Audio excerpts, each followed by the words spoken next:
अपारदर्शिता है तो वो चुनाव आयोग की अपनी गलती है। अभी भी जो 65 लाख मतदाताओं के नाम इन्होंने हटाए हैं उसमें से कितने हमारे पास ऐसे सूची आई है जो लोग जिंदा हैं और इन्होंने मृत में डाल रखे हैं, और इन्होंने 38 लाख के आसपास शिफ्टेड ट्रेसलेस वो लोग डाले हैं। वो लोग वही हैं मतदाता जिन्होंने गणना प्रपत्र भी भरे हैं। तो हम शुरू दिन से इनकी कार्यशैली पे ही सवाल उठा रहे हैं कि आप वहीं डाउनलोड करके, कोई बीएलओ किसी के घर नहीं गया है। ऐसे गहन पुनरीक्षण का इंटेंसिव रिवीजन, आपने वर्ड दे दिया इंटेंसिव, लेकिन आपका तो फौरी तौर पे, दिखावटी तौर पे भी नहीं है। आप एक रूम में बैठ के आपने पूरी एक्सरसाइज की है। तो ये देश के साथ एक संस्थागत विश्वासघात चुनाव आयोग कर रहा है। चुनाव आयोग भारतीय जनता पार्टी का एक लोकतंत्र विरोधी दस्ता बन गया है।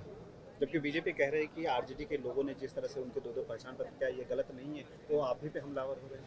आप अपना पहचान पत्र स्वयं बना सकते हैं, मेरा प्रश्न है। और जो भी बीजेपी का ज्ञानी धाता है, ज्ञानी ध्यानी जो भी आदमी, उससे पूछिए जो पहचान पत्र बनता है उस पर होलोग्राम लगता है ना, कौन लगा के देता है, कैसे बनता है? तो भारतीय, अच्छा हम सवाल कर रहे हैं चुनाव आयोग से, भारतीय जनता पार्टी वाले क्यों पार्टी बीच में बन रहे हैं?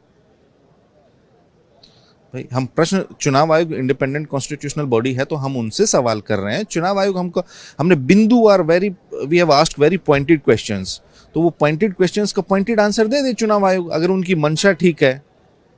इसमें कोई हर्ज होना चाहिए। हम कह रहे हैं कि आपने ये बताइए कि 65 लाख मतदाताओं के नाम काटे हैं, पहले तो ये तो बता दीजिए कि इस 65 लाख में जो सूची दी है, वैसे उन्होंने ऊपर कैटेगराइज बता दिया कि 22 लाख मृत हैं, 36 लाख ये हैं, 9 लाख ये हैं, लेकिन आप वो जब सूची विधानसभा वाले हमें दे रहे हैं तो उसमें आप बताइए कि आपकी विधानसभा में ये मृत है, ये डुप्लीकेट है और ये शिफ्टेड है।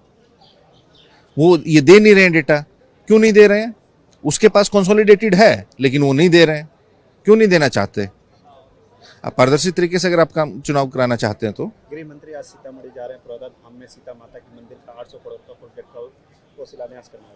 देखिए, जब तेजस्वी जी पर्यटन मंत्री थे बिहार के 2022 से 2023, पहली बार उन्होंने राज्य सरकार से पुनौरा धाम का जीर्णोद्वार का कैबिनेट में पास कराया। उस वक्त 80 करोड़ का था।